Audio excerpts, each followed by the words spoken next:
transitioning from attack to defending. It goes back to for me again, and I don't want to monopolize the entire conversation. It goes to either closed space breakdown, and then you have cover and you have balance, right? So it's whomever's in shape on that side of the field where the ball is. That's who's moving at that point. And I think that's where it goes back. You put it on defense, right? Transition. Let's say if we were to use an offense, it has to do with which players you as a coach are trying to utilize to make that transition. For example, if a midfielder wins it, who are the players that need to transition, whether into space or to get open? If my 10 wins it, who are the players that need to transition? 9, 9, that's 1. 11. 11 is 2. Probably 8 also needs to go be behind him, support. So the 7 might be the other one, right? So because I want 3 options, 3 are being that. So that's why I was saying it depends on you, what you see as transition. If you're like, you know what, the minute my 10 wins and my 8 gotta go, my 9 gotta go, my 11 gotta go, my 7 gotta go. It all goes back to your perspective. That's why I asked, how many do you want or do you need to transition based on what your style is? That's why transition is a hard topic to teach, because on defense, it really doesn't matter. No, let me back up. In defense, who are you transitioning of? Your teammates or the other team? When you're transition to attack? So let's say I just lost the ball. What's forcing me to transition? My teammates, the ball, or the other team? The other team and where the ball is, I guess. You are right on that one, Casimir. You are right on that one. Where the ball is at and how many players is the other team throwing at me? Because if the other team is good and they transition with 6 players, guess how many players have to transition for my team? At least minimum 6. minimum 6 or at least 7. So that's why I said it's not an easy topic. And that's why I asked this question, because when you're teaching transition, you got to understand what you're looking at, who's in front of you, right? As most of the time transition, you might not have the players that can do a counterattack. Because with counterattack, what do you need? Speed, reaction, precision, and technical accuracy when it comes to certain things. So those are some things to keep in mind. Sorry, one there. And here's what we just talked about in regards to regaining shape. Ben, you talked about that in regards to the 4 principles, right? Pressure, cover, balance, gaining your shape when you're on defense, when you're going from attacking to defending transition. And then pop quiz, go. What intensity should you have if you're transitioning from attacking to defense? What's the intensity level from 0 to 10?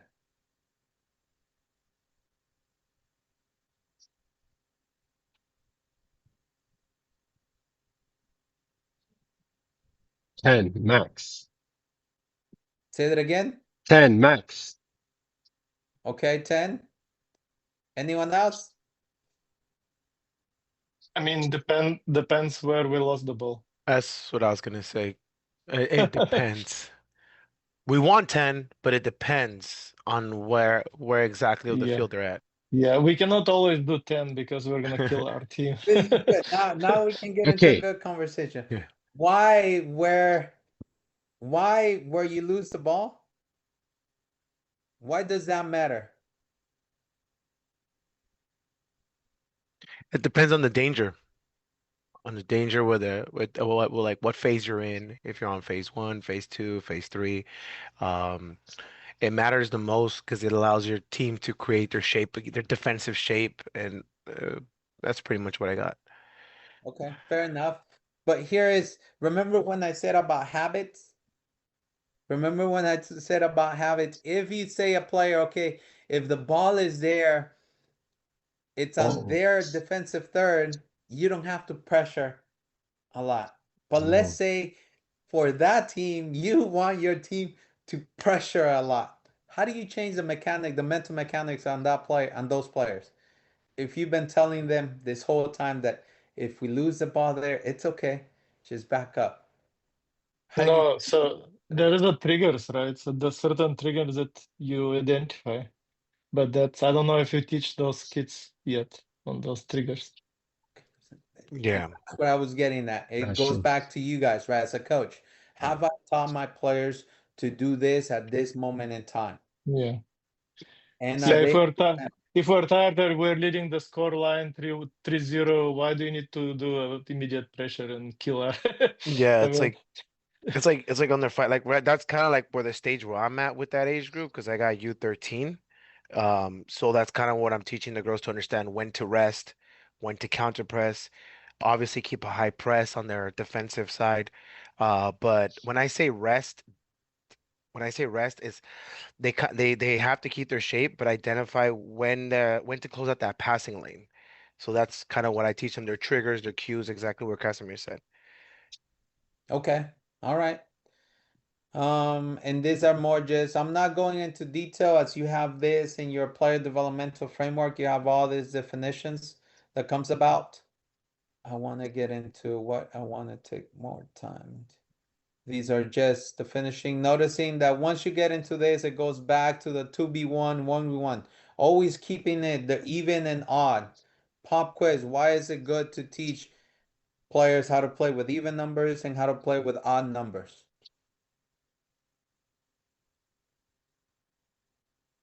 Because sometimes in a game you can get a red card and you're playing with odd or you're playing with down, and if you already know how to play down or even or up or whatever, then when you're in the game and you don't have enough players or you lose a player, then you're already familiar with it. Okay, yeah, that's definitely a scenario. Why Counter- else? Transition counterattacks. Yeah, that's another scenario.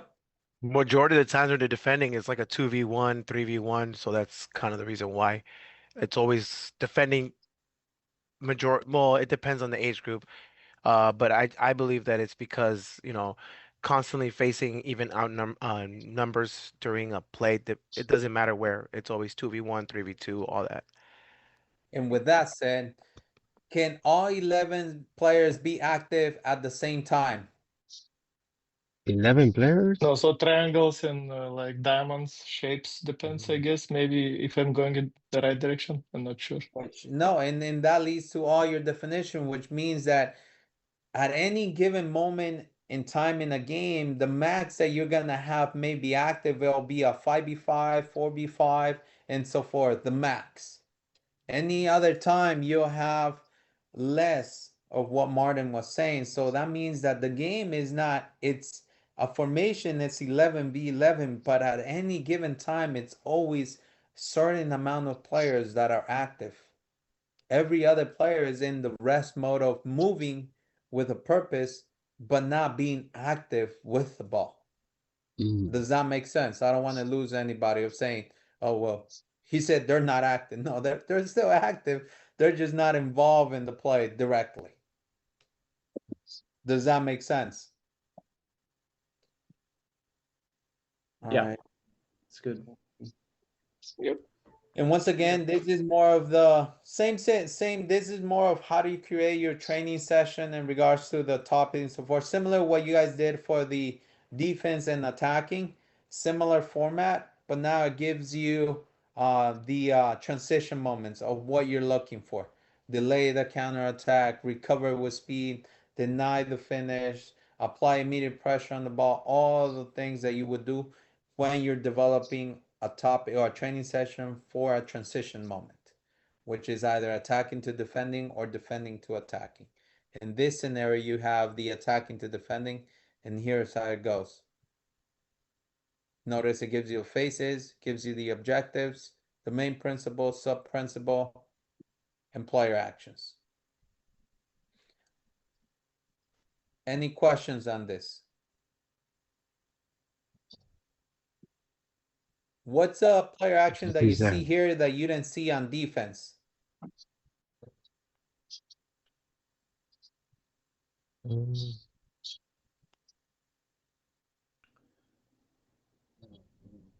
Or in the younger ages? yeah, I guess. Is but- it marking or? Delay the counterattack? Delaying. Oh. Why is it here and not in the previous ones? Brain power, I would seem. Cognitive ability of understanding. Also, what's another thing? And Casimir said this, that you have to have this in order to do delaying. Mm, Agility? Nope. Positioning? Well, yes, you have to have that, but that's not the overall Yeah. of what you're looking for.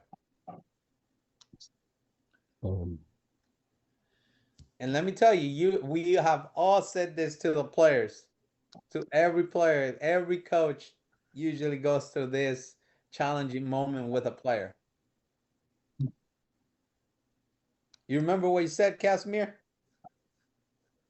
No, I said so many things. No, Composure. Oh, Patience? composure. Yeah, Oh. patience is Mr. really Delay? important for Oh. delay, and Yeah. understanding that their teammates are going to balance and cover for them. Exactly. So the composure, it implies within that patience, that in order to stay composed, you got to be patient. You can't just dive in. You got to understand your surroundings. So that composure, you can only provide the lane if the players are composed of understanding what they're actually The doing. concepts on Because it the too. lane requires you to know what your teammates are doing and what you're actually trying to do. Hard component to do when everything is flying at you. So that's why this is in this side, because it requires a higher cognitive aspect of it and skill. All right, and now it goes to the other foundation. If you have a question, feel free to ask. I'm not gonna spend too much time on this, as we can always go back and we will explore it more on the second in person. Okay, this is where I wanna stay a little bit more. Coaching interactions. Here we go. Using your chat, name the coaching interactions. In regards to, let me see, teaching actions, which one is that one? Is that the when or the how? Oh,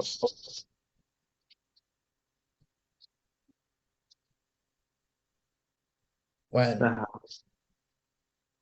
Say that again? Hola, hola. When? Stop. Man, How? you haven't chimed in. I thought you weren't here, man. I was like, I haven't heard Ryan. He hasn't chimed in yet. Oh, man. How? Teaching actions, the how? I think it's a when. Oh, I need coaches, some more come on. water, You cafe, gotta help Oscar? me out on this one. Come on. Yeah. All right. So yes, the Okay, how. straw user. So name the 5 that you use Thank you. as a coach. Use your chat. Take about 15 seconds, and then I'll let you know when to press answer. That way everybody gets to provide their first perspective, their own perspective.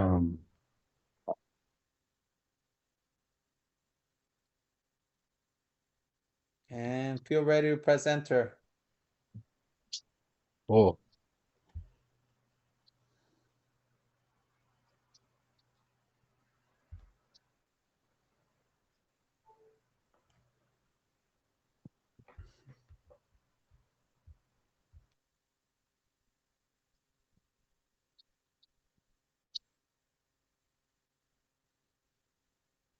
Okay, here we go. You can press enter. Don't be shy. It's okay.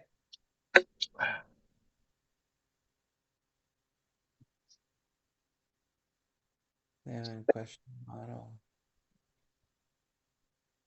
Direct feedback demonstration. Okay.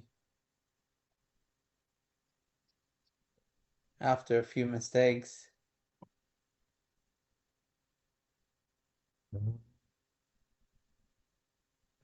Okay, okay.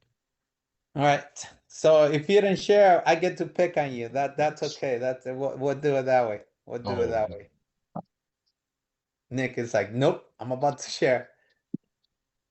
All right, so remember, teaching actions are the hows. So what are the fives? Let's see it. What's the first one?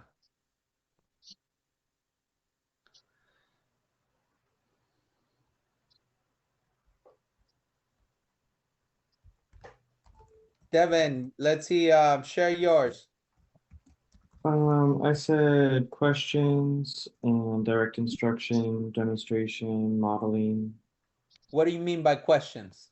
I ask questions to prompt the players to think about whatever I'm trying to teach. So guided questions, okay, got it.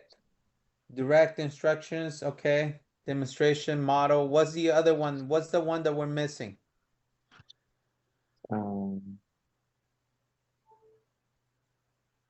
No freezing. That's a when. Yeah, that's not sure. All right, I'll let everyone think about the last one, and we'll go into the whens. What are the 5 moments? So Ryan, go ahead.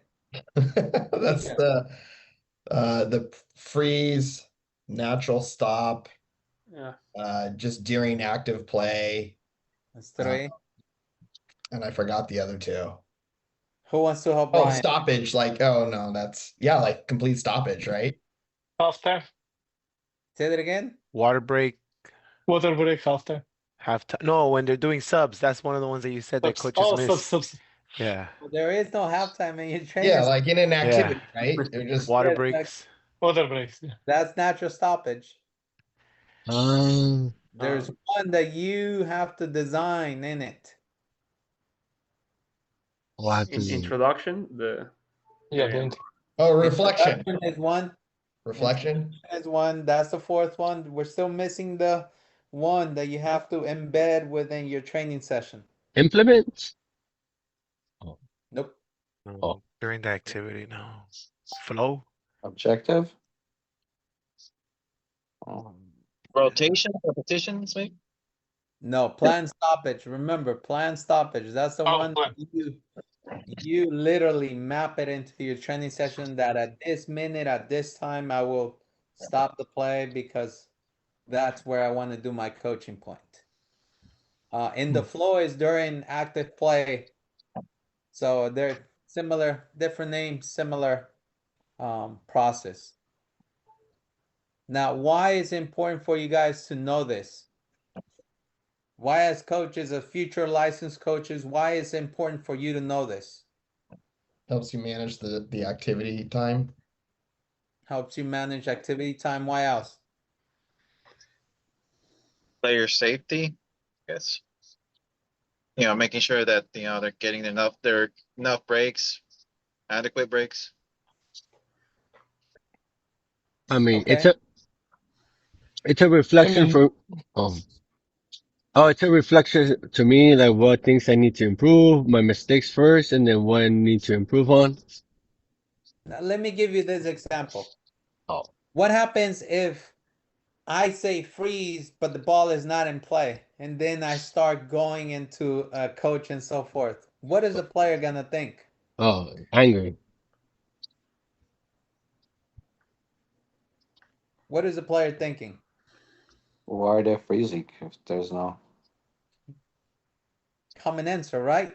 What happens if telling I'm telling players to do a certain thing while they're playing, but the thing that I'm sharing is stopping the game? So What it's is not relevant, and I guess Yeah, you're completely disrupting. yeah, So out this of is- context. this is Confusing what them. I'm asking and so forth, because the reason these two need to align, because it's also the craft of the coach, right? The better you align these two, the smoother your coaching points will be. The smoother your coaching points are, the easier the communication will be. The easier the communication, the more efficient the players will be able to capture what you're actually trying to say. Because when you're doing the training session, as you guys noticed in the last in-person, we all knew each other. But once you get in there, things start going flying and you can lose your train of thought very quickly. So that's why it's important that you actually know when and how you're gonna do it. That way there is no misinterpretation, there is no confusion from the players of what is he actually telling us? How do I connect what he's teaching me here to the game? Because at the end of the day, that's what we're trying to do, right? What you want them to do in training is because you want them to translate it into the game.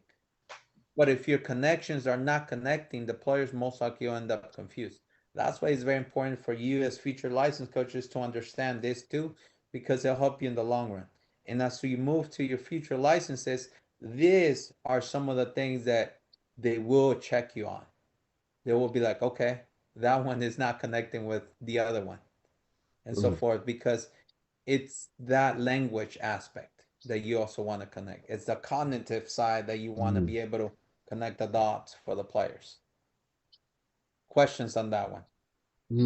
Nice. Oh, I see. If we can just, Dr. Jairo, if you don't mind going over the teaching actions, I know there was one we didn't address. I just want to make sure I got it. So we have, let me go back. Where are we? We had, let me just get here. Teaching actions in regards to, so we have guided question, direct feedback, role model and demonstrate. And the other one is, here we go. If you answer this one, you pass the class. Positive reinforcement. Huh? Positive reinforcement. Oh, very good. Yes, you are. Right. Positive reinforcement. Positive reinforcement. Thank you. You still got to come to the Zoom meetings and all the in-person. Awesome. big Thank copy. you. Positive. It's right there. Now let's go on to this. Who would like to? Devin, will you mind reading this for us? Okay. Process praise keeps students or players focused, not on something called ability that they may or may not have, and that magically creates success or failure, but on processes that they can all engage in to learn. Awesome. So, not all positive reinforcement. Let me rephrase. Why is it that not all positive reinforcement is good or can be good? You could guide them down. Educate me, Ryan. What do you mean? Well, if you're giving positive reinforcement on something that's wrong, it's guiding them down the wrong path for later. Okay. You gotta have Yes. trial and error. Yes. Agree. Have you guys ever caught yourself where, or better yet, let me not use yourself. Have you seen a coach give a positive reinforcement to a player, but you, as you're watching it, you're asking, okay, what was positive about that? The coach might have said, good job. But then you're asking, you're seeing, okay, good job on who? On the defender or the attacker? On the pass or on the receiving? On the tackle or on the missed tackle? Specific, has to be. So that's where the specificity of the positive reinforcement is key, because a positive reinforcement of just saying good job and there's two players in there, they might be like, okay, who is he saying it to? Was it me defending good or was it him attacking good? You know, and sometimes we may think, oh, that player understands who I'm talking to, but they may be like, I don't really know who you were talking to. So just keep that in mind. Yeah. I What think did well? one question. What? Quick. I think you have to be a little bit direct who you're telling about the positive reinforcement. Yeah, definitely. Gotta be straight direct. All right. What's the difference between using a No. Wait. No.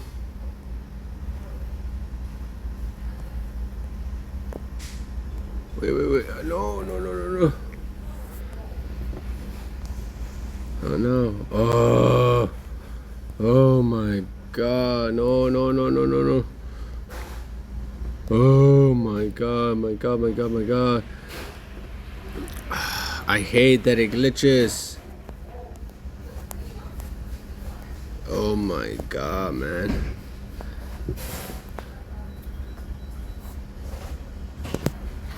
No.